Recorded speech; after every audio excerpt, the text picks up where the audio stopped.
neoplasie epatobiliari nascono nella maggior parte dei casi in situazioni in cui si ha una forma di infiammatoria cronica epatica e quindi in particolare la cirrosi, di cui sono ben noti i principali fattori di rischio.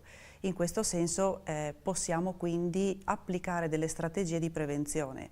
Quali sono i fattori di rischio? Le epatiti prima di tutto, in cui le campagne vaccinali e l'introduzione di farmaci antivirali hanno significativamente impattato su quella che è l'attuale incidenza, pur essendo comunque le cause principali, ma quello che sta emergendo sempre di più sono le forme legate all'alcol e alle forme dismetaboliche. Da qui l'importanza di una corretta e costante anche sensibilizzazione per quanto riguarda la correttezza degli stili di vita, evitare l'eccessivo consumo alcolico e anche un atteggiamento anche di prevenzione per quanto riguarda le forme dismetaboliche, che tante volte sono anche correlate a diabete e malattie cardiovascolari.